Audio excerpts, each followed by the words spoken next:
Hey fellow Vault Dwellers, it's Angry Turtle and it's time for the last chapter of Perkopedia, Legendary Perks. I did cover 7 previous episodes with all the special. It will be now in one nice playlist if you want to check it out all, if you missed previous ones or if you want to return to them.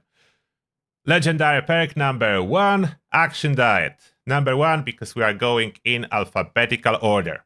On kills, heal 8 health and reduce how feral you are by 5%. This is a ghoul exclusive perk. Quite a nice quality of life. It's not very hard to maintain how sane you are as a ghoul, because you just need to eat some Radex, follow up by Radex diluted. So very easy to do the same thing. But this is for some lazy ghouls that do not want to think about anything and always be sane. So there is a use case. I was running this card when I was feeling particularly lazy. Therefore, it is kind of a useful card. Definitely not a top one. I would put it in the middle as a B tier. Can be used. It's nice to have this lazy factor. Then Ammo Factory. Ammo Factory.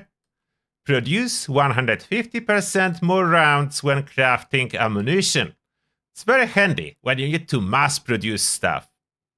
Ammo is not hard to get, and you can really get ammo by just playing the game for most part, but sometimes you need to resupply and craft a lot of ammo, hopefully cheap, so this is amazing. And you don't need to keep it equipped after you mass produce your ammo, therefore very useful card. Not very often, but when you need it, it is very useful. So I'm putting it under A, as you don't need to have it equipped at all times. You equip it, you craft lots of ammo, then unequip it and replace it with something else. Then Blood Sacrifice. Just recently made video about it, entire video, surprisingly way better than I initially was classifying this card. You can run it, especially for console players that don't have this privilege to put a coffee and quick button. This can be a worthy replacement. Just spam stim packs instead, and infinite VATs achieved. Not S tier. I will not put it under S tier, but definitely A. When you want to run infinite VATs and you have no coffee or you cannot really use it, definitely A tier for that case scenario. Then Brawling Chemist. Generates combat enhancing chems. You may notice I don't even have it maxed out. And there's a reason for that. This card is kind of useless. It's the same effect as Fury already gives you, and Fury is widely available in game. Why would you waste a legendary slot for that? I know you could generate those chems, unequip card afterwards, but you can just use Fury. There is no significant difference. It's not superior chem at all. I tried this card. I was using this chem. I would not say it's worth to invest in upgrades for this card. So I'm putting it very much on the bottom under Deserve F tier. The first one on the bottom today. Not so many of them deserve the bottom, but this one definitely. Collateral damage. Enemies killed with a melee weapon have a 20% chance to explode. Sounds quite cool. Explosion doesn't do significant damage, unfortunately. The chance to trigger is not very high. It will take a legendary slot for no good reason. It will not really contribute much. From my experience, it doesn't contribute anything to my performance. So I'm putting it, again, on the deserved F slot. Next to Brawling Chemist. I cannot see myself using it for anything. There are better cards, even for melee. Detonation, Contagion. So similar card, but the chance is 50%. A little bit better. Not great. There is edge case scenario if you need to top up your performance with grenades. If they sometimes don't quite kill all the enemies, then this chance may help. I was testing that in the past. As you can see, it's upgraded. I was able to occasionally, when I was clearing West Tech with grenades, get 1 extra kill per West Tech clears. Very little, I'm not gonna lie, very little effect. but better than nothing, so I'm putting it under C. There is a tiny edge case scenario where I would use it. So that's why C. Electric Absorption. 20% chance energy damage will recharge your power armor's fusion core and restore health. Quite handy if you don't have a lot of fusion cores. If you are early game or mid game power armor player, this one, awesome. Your fusion core will basically always be full charge. You don't need to farm them. And as a bonus, you will get healed when enemies are attacking you with energy damage, making you quite super tank. I'm not using it anymore. The reason for that is I have almost 500 fusion cores in my ammo stash, so I don't really need it, but it is powerful. I'm putting it under A. Very handy. Exploding Palm. 20% chance for fist weapons to trigger an explosion on attack hits. My personal opinions, explosions when playing melee are kind of annoying, so I don't like them. There is, let's say, medium amount of damage done with this perk card. Not awesome. There is something added to your attacks. If you are playing unarmed, there is edge case scenario when I would use it. It's still not as good as adding more special, so I'm putting it low, but there is a little bit of edge case scenario that you can run it. If you personally like explosions, you can rank it higher. Maybe B. Far-Flung Fireworks. Enemies killed with a ranged weapon have a 20% chance to explode. After they killed, you don't really need to do more damage to them. The explosion is not powerful enough to take with them all the nearby enemies. The radius is not very high either, so it deserves the same spot as similar card for melee. It's on the very bottom. I'm sorry if you like this card, I just cannot give it better ranking as there are so much better cards that actually do something. Feral Rage. When feral, all glow perk abilities cost 50% less glow. Sounds amazing. Until you realize it's only for feral ghouls, not for all the ghouls, only when you are feral. The melee abilities that consume glow and are half decent, there is one, literally one, that you can cut the glow cost by half. That's a power attack for melee.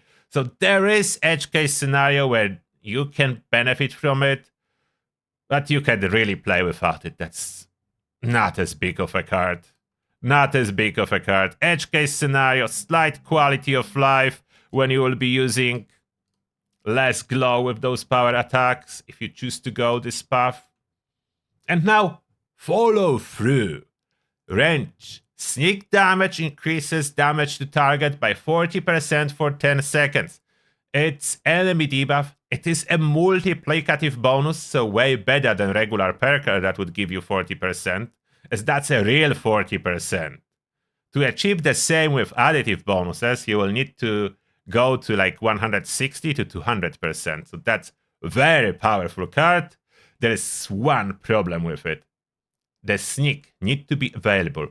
Currently in Fallout 76, multiple events and raid and other scenarios kick out stealth and sneak attacks completely. It's a mandatory danger for everyone, no matter your build. That limits usability. When sneak is available, incredibly powerful card.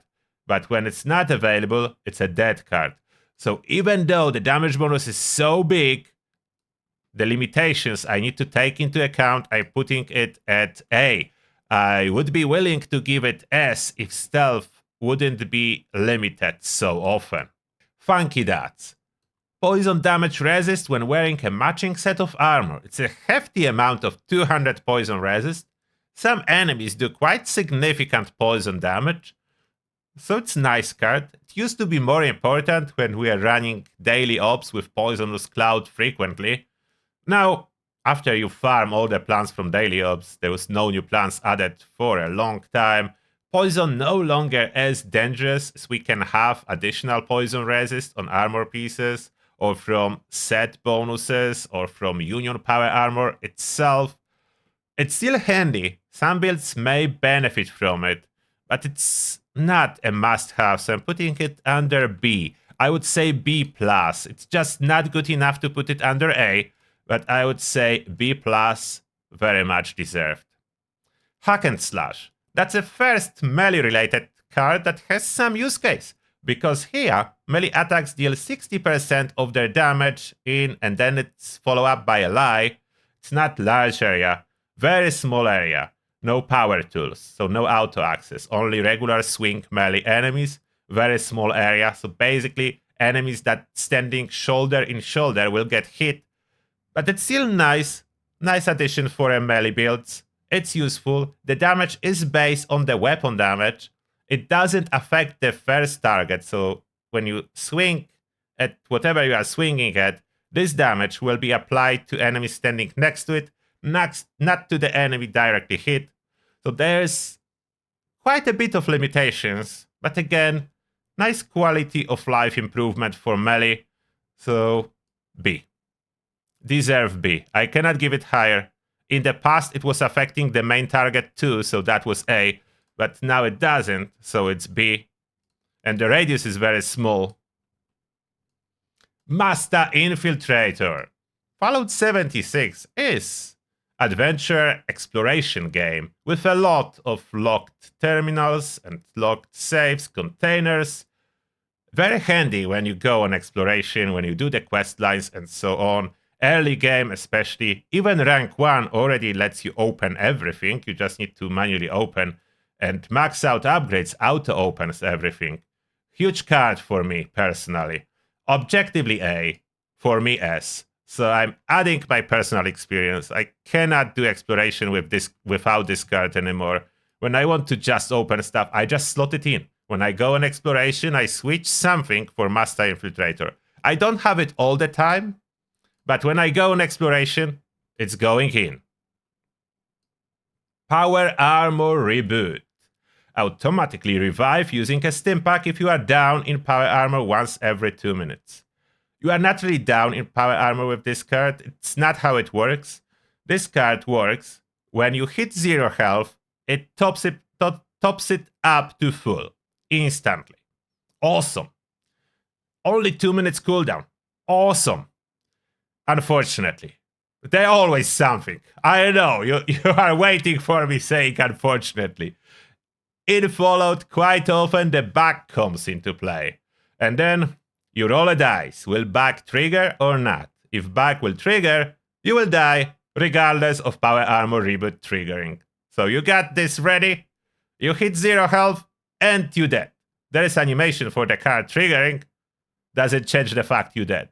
When it works, it's awesome. Your health jumps straight up. Now, I will give it A nevertheless, as I'm optimistic, and I think this bug will eventually get fixed. If it will not get fixed, it's B. At this moment, it's B. It works half of the time. When the bug will get fixed, it will be A. I'm giving it A, hoping for the best. Let's be honest here, that's how I'm giving it A. Power Sprinter. While in Power Armor, sprinting consumes fewer action points, and then eventually basically is free.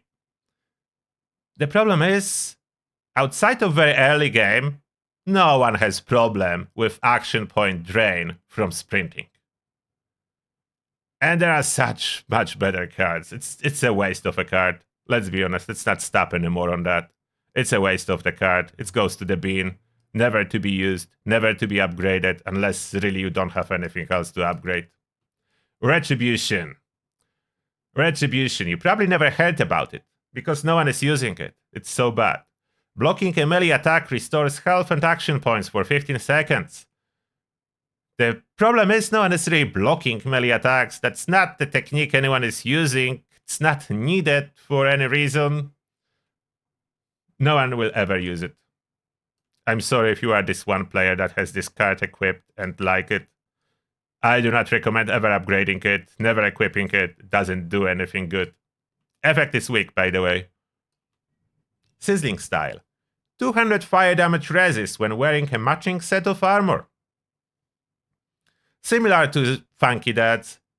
Very nice amount of resistance for one specific damage type. Situational. S, funky dads. Nothing else to say here. Deserved B. Can be used.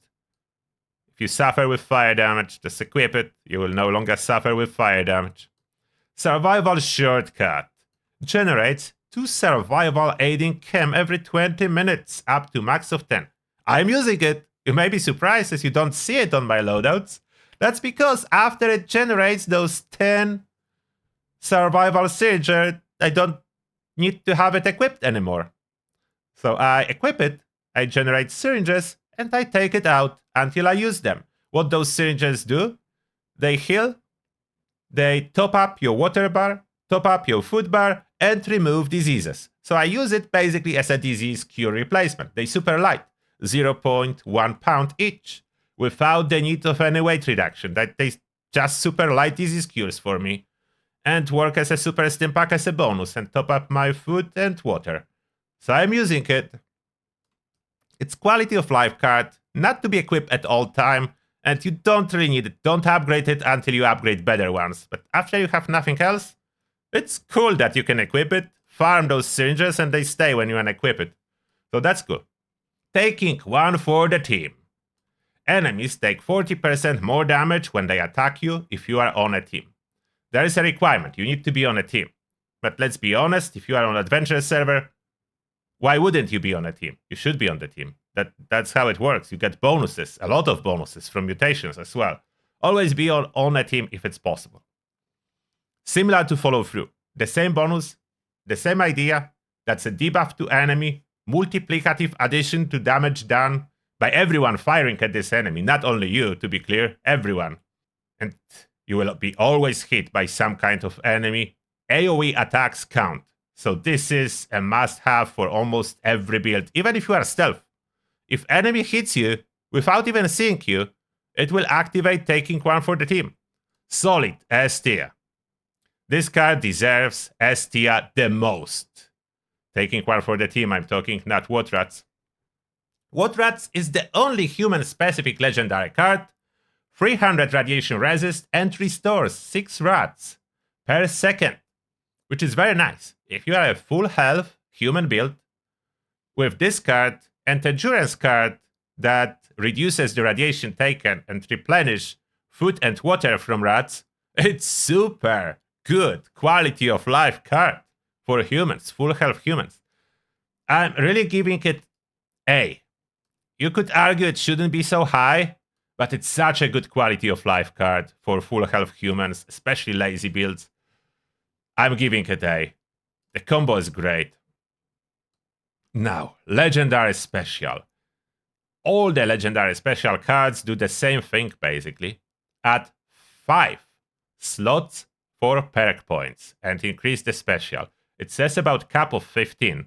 Cap of 15 applies to perks that you can allocate. Let's say you already did 15 strength and allocated all 15 cards that can go there. What happens if you add legendary strength on top of 15? It will still give you 5 strength.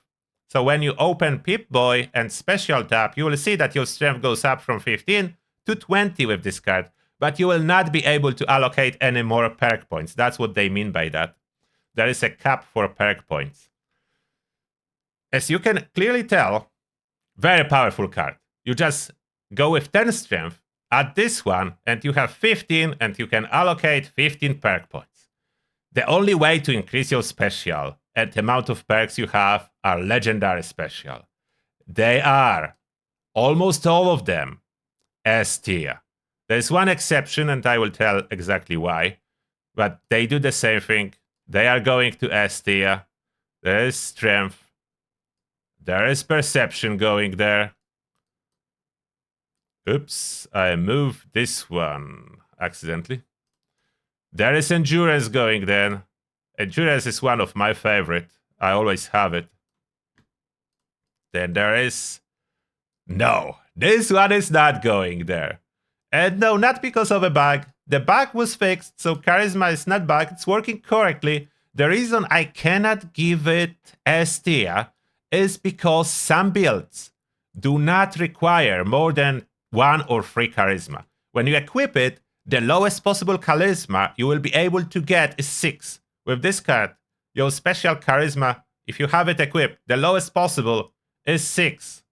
And quite often you don't need 6. So you need to unequip this card, and that's a wasted perk point. So the charisma is the only one that is not in S tier, but still A, as it's still a very good card. It's not the strongest, that's the only thing. And all other special need to be on the top. They deserve it. They're incredibly good. Personally, I'm using endurance, intelligence, agility, and luck. So I'm using the last 4. But it's up to you what you want to use there. There is no bad choices at this moment.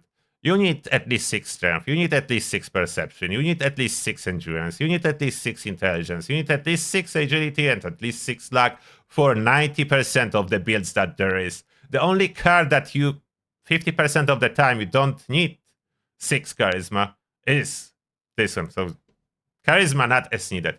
That's my ranking for legendary perks, the last chapter of Perkopedia.